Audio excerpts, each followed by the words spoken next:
What's up, boys? Welcome back to part 2 of What If Naruto had Crystal release. Now remember guys that the third part of this series is already up on the channel by the time that you guys see this video, so there's absolutely no reason that you guys couldn't become a member, get early access to the next part, and potentially early access to the next What If that I'm going to be dropping before anybody else does, which is actually going to be what if Naruto made a deal with Bill from Gravity Falls, right? The dude becomes a demon. It's sick. It's awesome. It'll probably be out by the time that this video's out. So if you guys are hyped for that and want to support the channel in another way, consider becoming a member. You get access to early videos and you also get replies to your comments a lot faster than anybody else does. Seeing as I get hundreds of comments a day, it's impossible for me to reply to them all. But if you're a member, you take priority.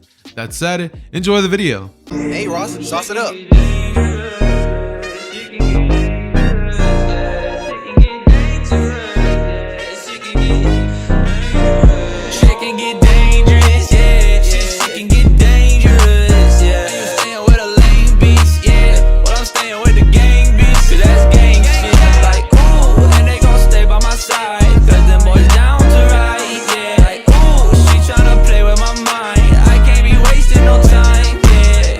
Picking up the story right where I had previously left off, Naruto looks to Haku and questions, "Come again?" As Haku looks to Naruto and says, "I'm a boy." Naruto, after hearing this come from Haku's mouth once more, immediately tenses up before then looking at the direction of Haku, looking up and down and beginning to essentially visibly begin shaking. As Naruto then begins thinking of all the things that Naruto was thinking about and then looks back to Haku as he asks once more, "Are you serious?" Haku then begins to giggle and Naruto then immediately goes on, like his personality switches up immediately. He then immediately becomes this like really weirded out, like creeped out guy, and he just goes, "So why would you fake being a girl? Like, bro, you're prettier than Sakura." And Haku just looks to Naruto and says, "I just think it's funny when guys get flustered." Naruto looks to Haku and says, "I'll show you funny," as he begins essentially weaving hand signs. You know, he wasn't going to do no deadly jutsu. He was going to do like something to hurt Haku a bit. But before Naruto can even weave these said hand signs, Haku would pretty much in the blink of an eye throw a senbon at the neck of Naruto, causing Naruto to immediately fall down onto the ground and Haku to just walk away as Naruto was caught completely off guard. His guard was let all the way down, seeing as what had just transpired, Naruto was not expecting anything along those lines to have happened whatsoever. But Naruto then in a couple of hours is woken up by Sakura, who would shake him and say, Naruto, what happened?" Naruto remembers the events that just took place and immediately looks to Sakura before saying, Nothing happened at all. Immediately going back to Tazuna's place and just having some dinner with Tazuna's family. We then are going to have a brief time skip to when they finally end up actually making it to the day where the bridge fight would actually end up occurring. Now obviously during this said time they would also have their period of training alongside Kakashi, which would yes still happen just like it would in the original. They still learn tree walking, and apart from that what pretty much ends up happening after this is nothing too major, seeing as Naruto isn't exactly going to be having too many cool events take place after this, and eventually Naruto goes on to wake up late like he would in the original because of plot convenience due to the fact that we kind of want Inari and Tsunami to survive, right guys? Like, I mean, I know it's not like the biggest deal in the world, but you know, it would help a little bit if Inari and, you know, Tsunami actually ended up surviving this little skirmish with the bandits, right? And after Naruto saves them, he essentially rushes towards the bridge where he finally ends up seeing Haku and Sasuke fighting. However, he doesn't know that Haku's the one behind the mask. Naruto immediately upon seeing these gigantic ice mirrors would immediately decide that he's finally going to whip out a jutsu he's been working on. He weaves the hand signs and suddenly he creates a gigantic crystal dragon that pretty much goes on to essentially shatter one of the mirrors entirely, and it would shock Haku, who would actually be caught very much off guard. This would lead Haku to essentially begin having to engage Naruto and Sasuke in a hand-to-hand battle, and without the speed advantage of being able to actually use the mirror, Haku would have to take them serious. So Haku begins using his true strength, and once he does this and kicks his battle up to high gear, Sasuke would be completely unable to keep up, along with Naruto as well. And with that added bonus of, you know, them both not being able to keep up with Haku, what essentially ends up happening is Sasuke's pushed to his absolute limits, and this forces his Sharingan to finally awaken. Naruto, he actually ends up unlocking the QB chakra like state with his eyes, you know, like the little mini cloak, not exactly the tail, but the cloak, right? And once Naruto has this activated, Naruto is then able to essentially, how do I put this? Naruto is then able to essentially rush towards the direction of Haku and keep up with the speed that Haku is displaying. With Naruto actually being able to keep up with Haku, he goes on to pretty much begin decimating him. And since Sasuke, even though now he can track Haku, he still isn't able to actually physically keep up. He still is kind of just the background character to Naruto still, as Naruto goes on to pretty much shatter Haku's mask. And once Haku's face would be revealed, Haku would go on to open his lips before trying to let something out, and Naruto immediately, like pretty much one tail just immediately grows from behind him, and he pretty much shoves his entire fist into the gut and like chest area of Haku before letting Haku even expose what had happened in the forest to anybody except for, you know, himself. Haku would have a smile on his face as he falls onto both knees and then says, "I'm sorry, Zabuza," as, you know, Haku falls onto one knee, and immediately after this, Haku's, you know, vision becomes blurry, as the final thing that he sees is Zabuza actually getting pierced by a Chidori from Kakashi. Zabuza immediately begins thinking that he'll probably be with Haku soon, and into this moment that both of them would actually make a one-way trip to, well, the other world, the other dimension, right? I forgot what the other world is called in the Naruto verse, but I think it's like the plains or something like that. I completely be forgetting this. But anyways, both of them end up making their way there, and suffice to say, Zabuza this time didn't have his eyes awakened by Naruto, so instead, Zabuza's still gonna be a prick in the afterlife. Haku's still gonna continue following after his lead, and yeah, we basically get a situation where Team 7 is actually the one who handles Gato's men, and after this, we end up having this moment where Gato is essentially given to the people of the town for them to choose what his fate's gonna be, because Kakashi just kind of feels as if it's not really fair for Team 7 to decide what this man's punishment is gonna be, considering that they weren't in the shoes of these townspeople who had to actually suffer under the tyranny of Gato for so long. With all this out of the way, Kakashi just throws Gato to the people, and you could probably guess what happens. Just saying, it's not PG-13. That said though, they end up taking a bunch of his gold, giving some to Kakashi and his team for, you know, a little bit of an up payment on the mission, and they end up actually revitalizing their town and helping out all the poor people that were there. And then, finally, Team 7 was free to go back to Konoha, where they would soon be informed of the Chunin exams. Once they enter Konoha's gates, Konohamaru would actually be waiting for Naruto, and once Naruto walks back in, Konohamaru would ask him questions about how his first mission went. Naruto goes on to explain that for his first mission, you know, it was actually quite alright. And Konohamaru begins asking like, "Oh, well, what'd you do? You know, like, how was it? Like, did you use any cool jutsu? What about that crystal thing you know how to do?" Naruto immediately chuckles and says, "Yes, Konohamaru, I did that." He then goes on to ask who his big forehead friend is. Sakura just goes, "Cha! What'd you say, you little bastard?" You know what I mean? And she immediately begins chasing Konohamaru, leading him to end up running off and bumping into Kankuro, who then ends up getting into a mini skirmish with Naruto. Now, as soon as this happens, and Naruto sees Kankuro pretty much lifting up Konohamaru by his collar, Naruto immediately goes on to essentially craft a crystal sword, right? He crafts it and immediately points it at the direction of Kankuro, who would simply look to Naruto before kind of making fun of him and telling him, "Oh, I'm so scared. Whatever will I do against a sword? Oh right, I'm a puppet user."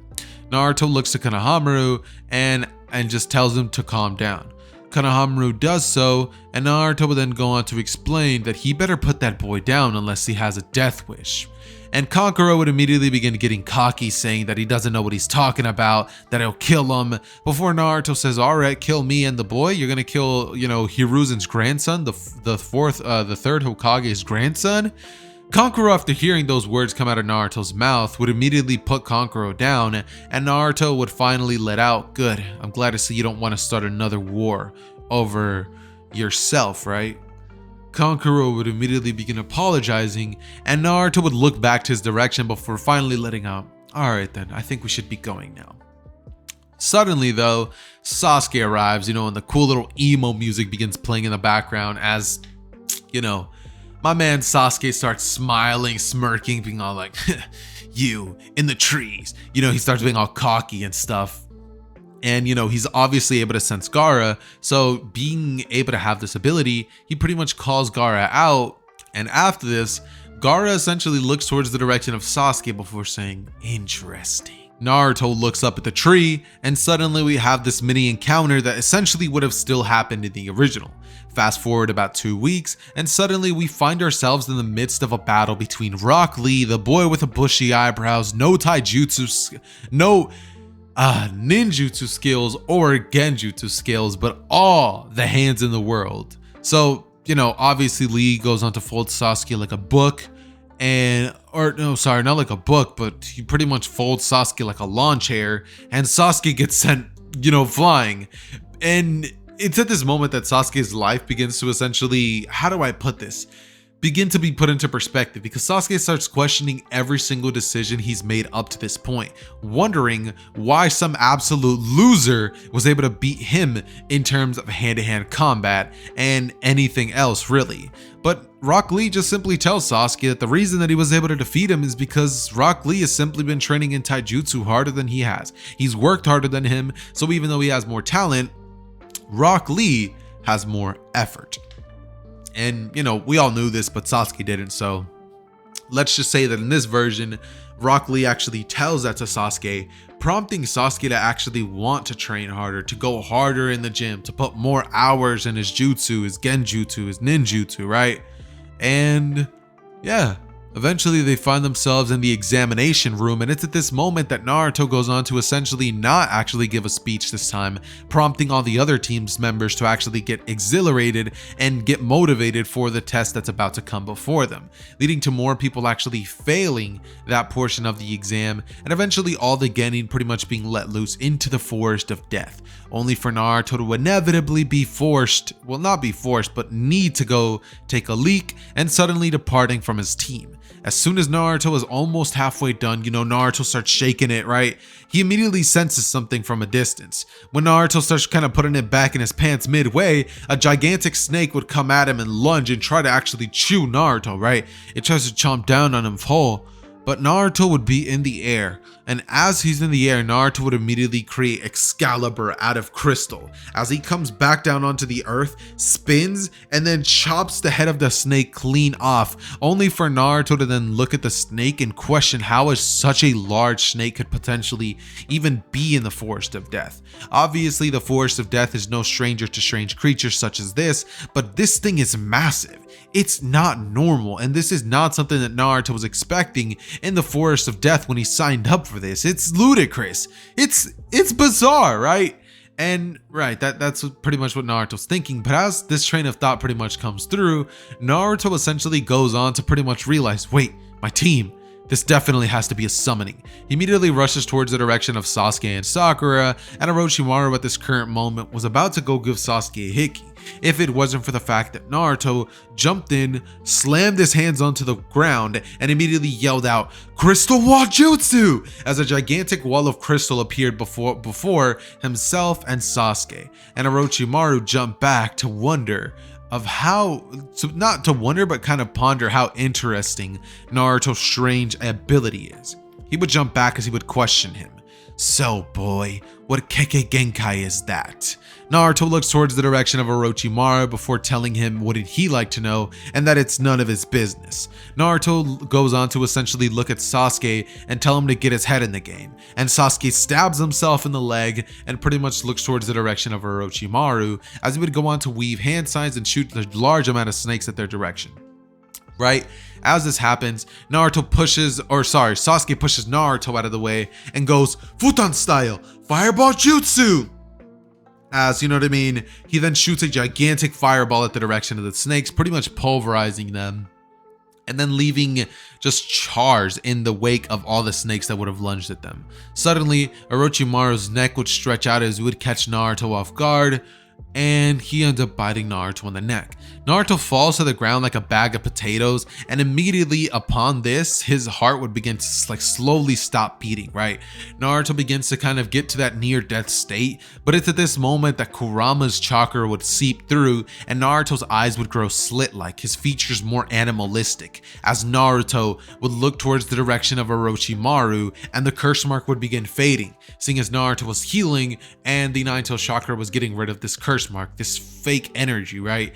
Naruto then looked towards the direction of Orochimaru as he lunged at him and immediately began to pretty much create two kind of like knife things at each side of his arm, like two spikes at each side of his arm, right? Before rushing towards the direction of Orochimaru and engaging in hand-to-hand close combat. Even as strong as Naruto was now, he was still completely unable to even harm Orochimaru, seeing as the canon Orochimaru is already known to pretty much throw hands with four-tailed Naruto in Shippuden. So this Naruto, even though he has crystal release, isn't exactly on Orochimaru's level yet. One thing though would be that Orochimaru is quite impressed with Naruto and wishes he could have made Naruto one of his vessels, but it just doesn't seem to be as something that will be in the possibility soon, seeing as he's the Nine-Tailed Jinchuriki. Orochimaru would simply think, shame, as he lunges towards the direction of Naruto and ends up pretty much hitting him with the 5-pronged seal, putting the Nine-Tails' abilities on hold as Naruto falls unconscious, and he then lunges at Sasuke, giving this man a straight hickey, as they both would end up pretty much waking up hours later, and when Naruto opens his eyes, he would get a sight that he didn't really expect to ever see. Sasuke at this moment was pretty much breaking the arms of one of the Sound Genin, right? And when Naruto saw this, he immediately appeared behind Sasuke as he weaved a couple of hand jutsus and realized that Sasuke was not in the right state of mind. Immediately, Naruto used his crystallization jutsu to essentially transform Sasuke's entire body and cells into crystal and would pretty much trap him, before looking towards the direction of the team that was attacking them and telling them to give him their scroll unless he wants him to free his little friend here. They would do so gladly, and suddenly everybody around them would end up kind of chilling out as they all pretty much end up making their way back towards the direction of the Chunin Tower for, the rest of the exams. Naruto looks back to Sasuke after he undoes the crystallization, and Sasuke would tell him that that was definitely not what he had in mind and that he was saving them from those evil ninjas. Naruto looks at Sasuke and says, the only evil ninja I saw when I woke up was you, Sasuke, as Sakura would even go on to state that Sasuke seemed different, more malevolent. Naruto looks towards the direction of Sasuke and tells him to let go of that hatred, it's only going to burden him. But Sasuke just looks to Naruto and tells him that he wouldn't know anything about it, that he doesn't even have a family, so he should just stay out of it. Naruto would go silent for just a moment and then finally let out, yeah, I don't have a family, but I have something pretty damn close to it, Sasuke. You, Sakura, Kakashi, you're my new family. So get with the new program, Sasuke, before we end up losing one of our lives over your dumb ambitions. You need to stop chasing after that stupid goal of yours. Sasuke would immediately look towards the ground as he then grits his teeth and pushes Naruto out of the way, before then, kind of looking back to Sakura and just them walking to the Chunin Tower in complete and utter silence. No words would be spoken, but there would be one common thing between all of them. That there is definitely rising tension between all of them, right? And it's to be expected, right? Like, the most civil thing in the planet didn't just go take place, so it kind of makes sense why events would technically unfold the way that they are, right? So anyways though, regardless, now we end up getting to a different section of the video, and this part is going to be sort of a sponsor. No, yeah, it's definitely going to be a sponsor. Right now I need to tell you guys about Some Slight Clothing. Now you guys might be wondering, what Some Slight Clothing's Heather? What are you selling out with again? Now don't worry, this time I'm telling y'all, I love these shorts, right? I'm wearing a pair of, actually no I'm not, I'm wearing a normal black pair of shorts right now, but I usually am wearing a pair of Some Slight Clothing shorts. Now what are Some Slight Clothing shorts? Basically, it's a bunch of anime shorts. It's essentially just shorts with dope anime designs for, to to start random conversations when you're out and about. You know, random anime fan notices them, immediate conversation starter. You could get a new friend out of them. You could rock them in the house. They're comfortable. You could make dope outfits with them. I got some pictures up on screen right now in case you guys want more proof of how awesome and sick these shorts truly are. And pretty soon I'm probably going to be getting some promotional type video for these shorts to pretty much just put up on the screen. That said, if you guys like any of the designs that are up on screen, then definitely make sure to use the link down below in my description and use code ZETHER for an extra 10% off. Literally, you get 10% off for doing nothing. Come on now, it's a win-win. Your boy gets a little bit of cha-ching, you get some dope anime shirts, and everybody's happy, right? I think that's a pretty sweet deal. Not only that, guys, but seriously, these, like, clicking on these links and buying these things help out the channel more than you guys think. So if you don't exactly want to do anything else, at the very least, you could help your boy out with this. That said though, that's enough of me being a sellout. Let's get back into the video. Right, so they end up making their way back to the Chunin exams, the tower, and once they end up pretty much arriving to said location, they end up opening the scrolls and bam, suddenly it's revealed that Kakashi Hatake and Naruto sensei Iruka, right? Yeah, Iruka is pretty much revealed to all of them. All of them would immediately ask, so what was the point of the scroll? And they would then finally begin telling them that the point was, well, there was no point. And suddenly they make it towards their way where everybody else would pretty much be gathered before suddenly Hiruzen informs all of them of the fact that they're all pretty much going to be taking part in preliminary, seeing as a lot of them ended up passing and none of them could have actually predicted the chain of events that would have occurred today. So they're now going to have to take place in preliminary battles.